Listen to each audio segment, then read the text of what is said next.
Hi dear students, in today's class we were discussing about some important grammar portions which you have already learned and some new topics also.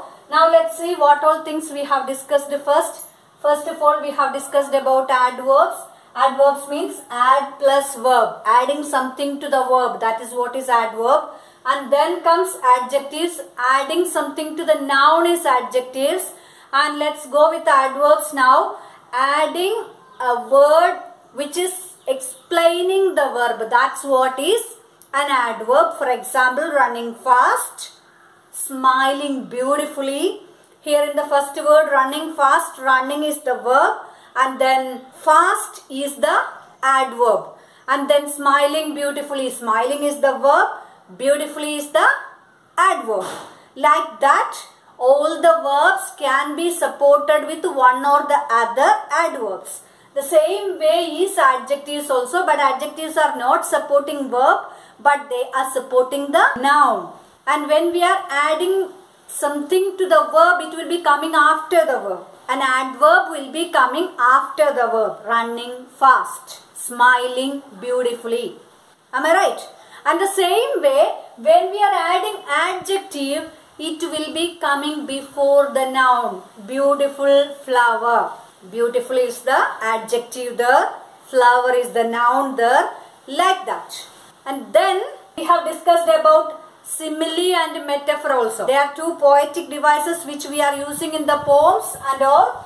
Simile is a comparison using like and as. At the same time, metaphor is the comparison without using like or as. For example, in simile we can say, my sister is as brave as a tiger. My teacher is as intelligent as Einstein. I have given as or like there to compare one thing to the other. In the first sentence, I was comparing my sister and a tiger. And the second one, I was comparing my teacher and Einstein.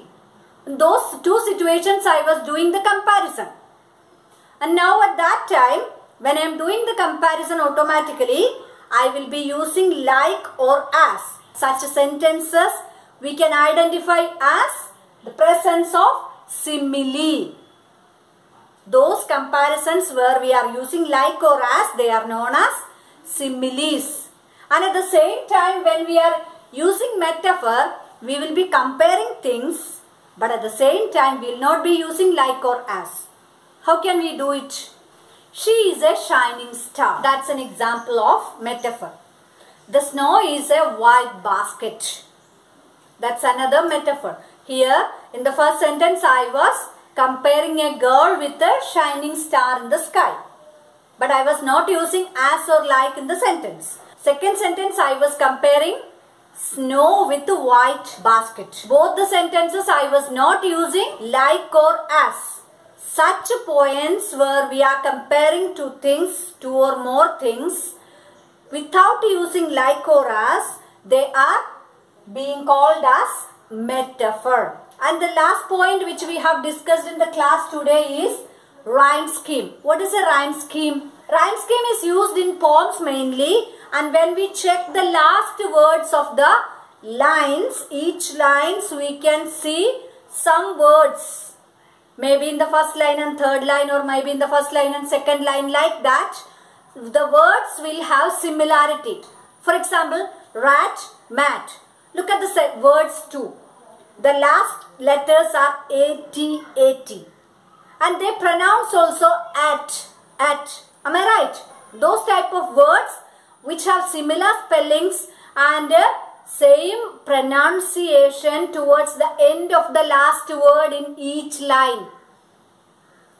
It can come in alternate lines, means first line and third line, or first line and second line, or in the whole stanza same way.